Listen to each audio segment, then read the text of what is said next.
It's that time of year again. Time to listen to the albums you loved, the albums you hated, and the albums you forgot you bought. I made a list of all the ones that I love the most, so here it is, the 13 badass albums of 2016. Number 13, Avatar, Feathers and Flesh.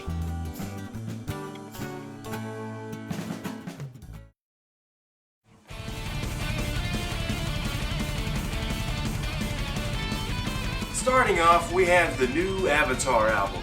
Man, does this album kick ass. Feathers and Flesh is a concept album about an owl trying to stop the sun from rising. And while that's all well and good, let's talk about the music, yo! Avatar messed with a lot of different genres on here, so it keeps the album from growing too repetitive. I love the fantastic folk metal charge on House of Eternal Hunt.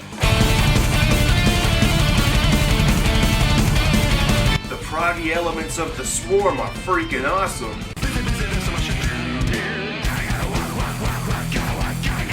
Black Waters has an awesome western feel. I wanna take you where it hurts. I'm gonna wear the crown of the king of... And I just love how happy Night Never Ending sounds.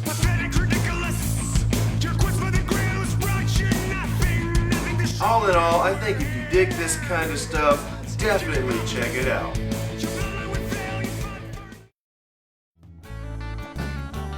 Number 12, Baby Metal, Metal Resistance.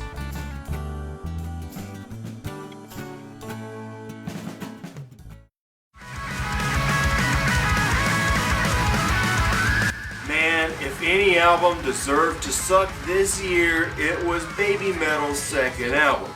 They could have just made the first album over again, a disc filled with gimmicks, happy-sounding J-pop metal tunes, and just redo everything that got them noticed in the first place. But instead, they put out an album that, while still having slight J-pop elements, also stands up to some of the best metal albums out there. Metal Resistance doesn't rely on gimmicks as much as its predecessor. Instead, it focuses heavily on the music, swapping genres, getting extremely technical. The J-pop moments are still there, but this doesn't feel like a novelty.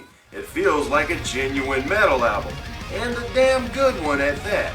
They showcase several different genres. There's fast power metal, folk metal, digital core, and even a little bit of ska. But if I was to sell you this album based on one song alone, it would have to be Tales of the Destinies. It's an impressive prog metal epic that shows a level of technicality that's up there with Dream Theater, Liquid Tension, and Between the Buried and Me.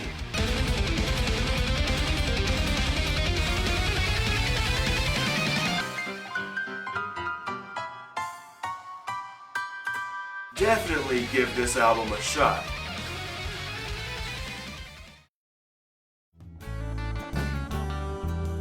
Number 11, Animal Collective, Painting With.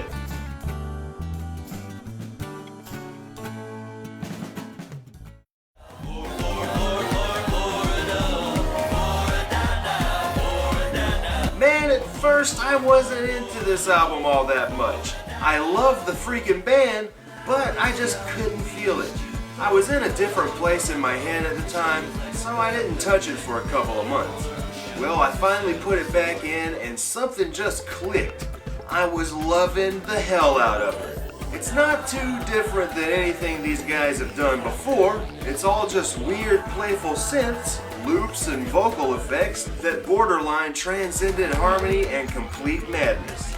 Painting With sounds like watching a children's toy commercial that suddenly turns into a crazy nightmare.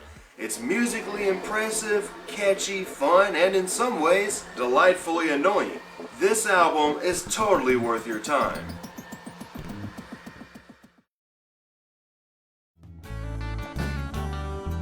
Number 10, Meatloaf, Braver Than We Are.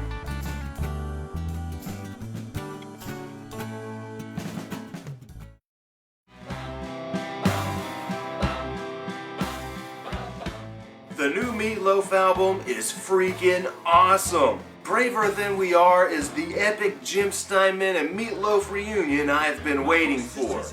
Now I am a little hard on the Meatloaf albums that don't involve Steinman. I mean, they aren't that bad. Hell, I even turned on Hang Cool Teddy Bear the other day, and it was better than I remember. It's just that Jim Steinman is a damn good songwriter, and he really knows how to get the best out of his Meatloaf. There's a certain kind of charm on a Steinman Meatloaf song that's just missing on, well, a Desmond Child Meatloaf song. Well, if you're a Steinloaf fan like me, you'll be pleased to find that Steinman is involved on this whole album. The songs are amazing. Each track is filled with the big Broadway metal style, doo-wop and rock and roll that you normally get with these guys, with a whole lot of surprises too. Now, like the last couple of Bad albums, some of these songs are from other Steinman albums. Loving You's a Dirty Job is from a Bonnie Tyler album, and More was originally recorded by Sisters of Mercy. Now, the big reunion doesn't even stop with Steinman. Ellen Foley and Carla DeVito, who sang on the studio and live version of Paradise by the Dashboard Light, are both on the song Going All the Way, which is just epic to say the least. If you're a Jim Steinman fan, a Meatloaf fan, or just now checking them out, definitely pick up this album.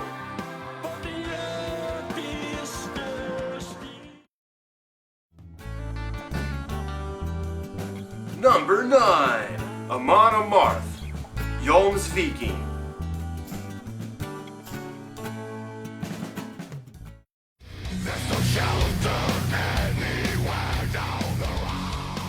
Next, we have Amon Amarth's newest album, Joms Viking, or Joms Viking. I've always dug Amon Amarth, but never fully dove into him. I have a couple of albums, but I've missed out on the last several releases. But damn, I need to go back. Joms Viking is a badass concept album about a Viking that loves a woman and she's taken away to be married off, and now he's on a quest to get her back. This album is filled with awesome folk metal anthems that make you want to jump in a longboat and go on a raid. And I'm sure if they had speakers back in the Viking Age, Ragnar and Floki would have this on their raiding playlist.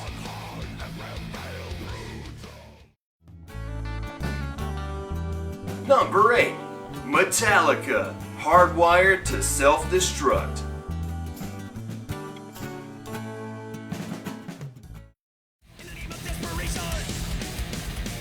This album rocks! I started listening to Metallica heavily this past year to see what all the fuss was about, and I found myself enjoying a good bit of it. Hell, I'm one of the few people in the world that love Lulu.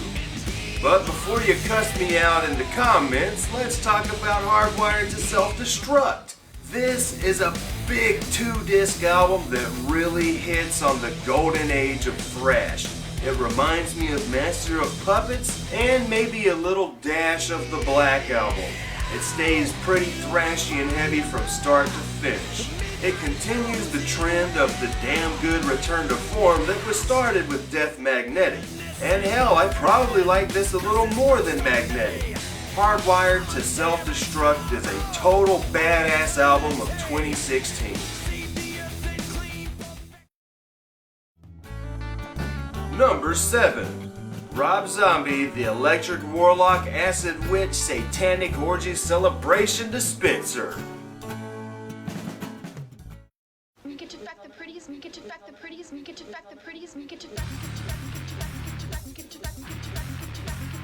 Man, did Rob Zombie have one hell of a year. Not only did he release his badass movie 31, yes, I loved the hell out of 31. He also released one of his best albums in a long time. Now, I also felt that way with Venomous Rat, but Electric Warlock just blows that one away. This album is so much fun. It's burning with the same old zombie shit we've loved over the years, but you can really feel the fun they're having. Now, the album is really short at only 31 minutes, and I think that the disc really benefits from it. Each song rocks out, makes its point, and moves on.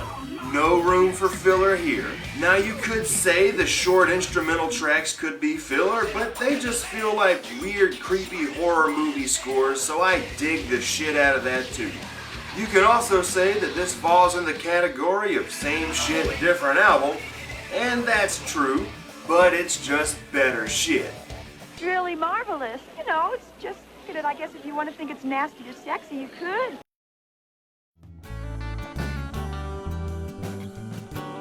Number 6. The Claypool Lennon Delirium, Monolith of Phobos.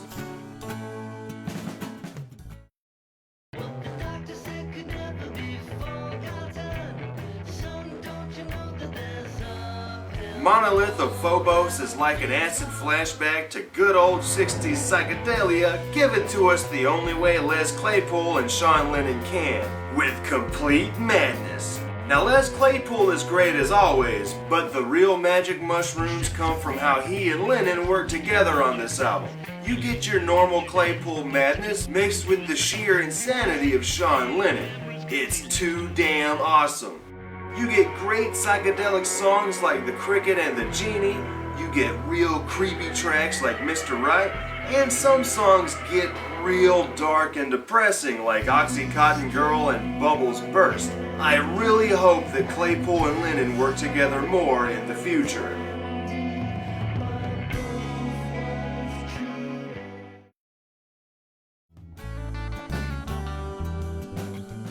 Number 5. David Bowie, Black Star.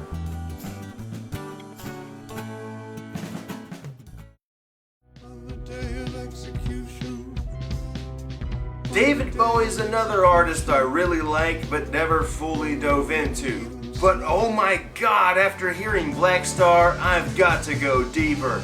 This album is amazing. It's both calming and unnerving all at once. The music is like sweet dreams and nightmare fuel. Each track puts me in a trance. I ignore everything around me and just focus on the music and his haunting voice. The mixture of jazz, synths, electronic, and organic instruments is amazingly done and just takes your mind to places unknown.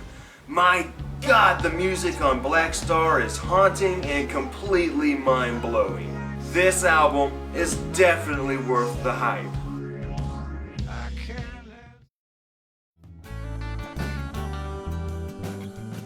Number 4. Haken, Affinity.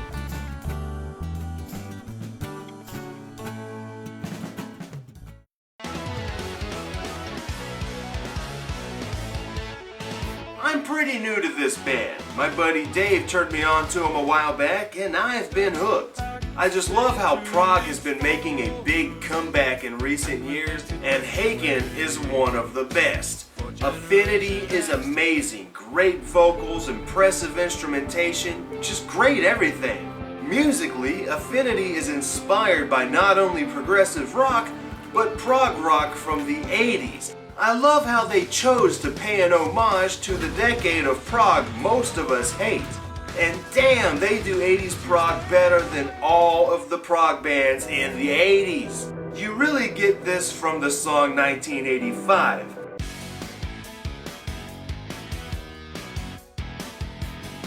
Man, it's amazing. You get this big Rush vibe from it, and they came up with the idea while listening to Toto of all bands. That's freaking awesome. Then you get this big 15-minute epic, The Architect. Man, this song goes places.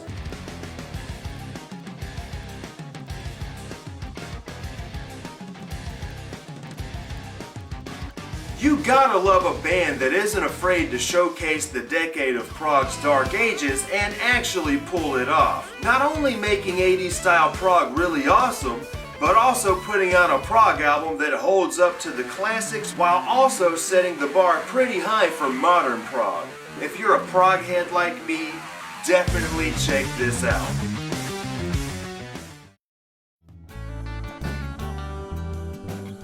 Number 3.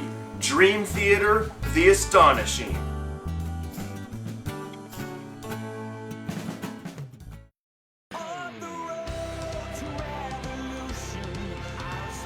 Holy crap, did this album take me on a journey.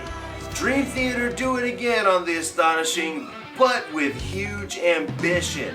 And damn do they pull it off. The Astonishing is a big prog metal opera that is longer than most movies.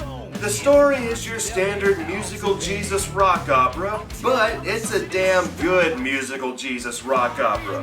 There is so much effort in the music, writing, and everything that it makes me happy that it didn't turn into a complete disaster. The music is epic, beautiful, and breathtaking. Now, while every bit of the musical instrumentation is top-notch, I've got to give it to James LaBrie. This is some of the best vocal work he's done with the band. He gives different voices and personalities to each character he portrays, which is really hard to do. If you have over 2 hours to spare, listen to The Astonishing. I promise that it's better than most movies in the theaters nowadays.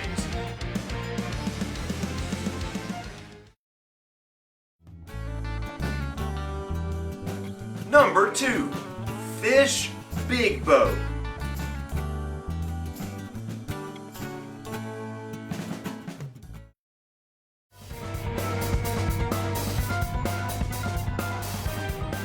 Man, Fish did it again. I love the shit out of this band, and Big Boat is awesome. Their last album, Fuego, was the strongest album they released in years, and Big Boat continues this trend. Fish still give out the playful little jams like Breath and Burden.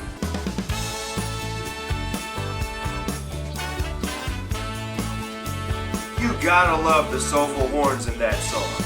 They also get real funky on No Men and No Man's Land.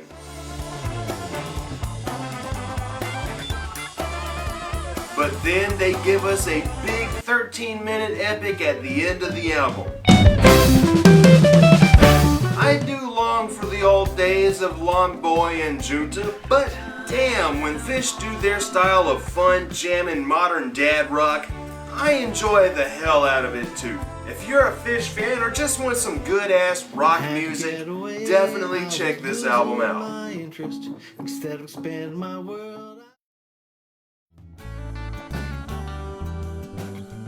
Number 1. Radiohead, A Moon-Shaped Pool.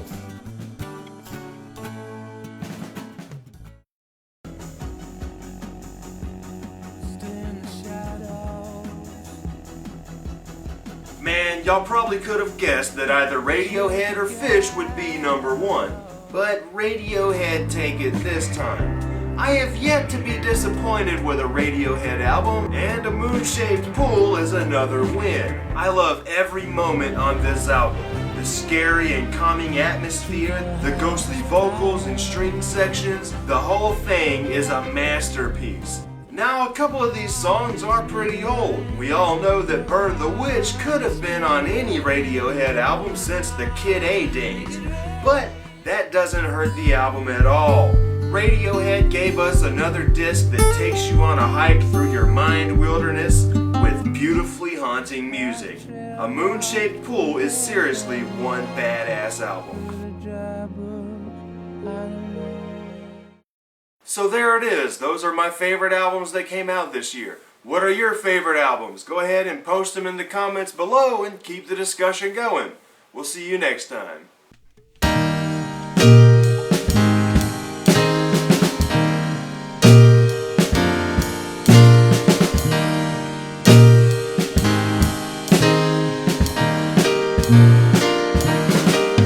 It took me 2 whole weeks to dispose of her body, ground up the bones all into dust. Hid some remains in an old metal barrel down in my basement, hold the lid, don't rust. I love her so much, you know, that I just had to squeeze her. I got a few pieces locked up in my freezer. Her ghost, she haunts me and I don't blame her. Got her old head in a Tupperware container. I lied to the law, they thought they knew. Well, I ain't seen her, and how about you?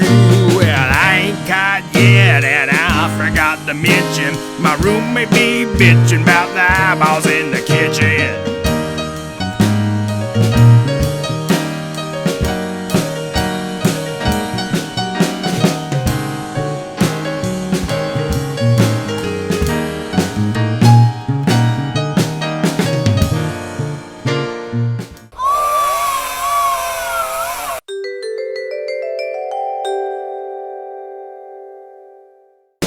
smashed his old face many times real hard, buried his body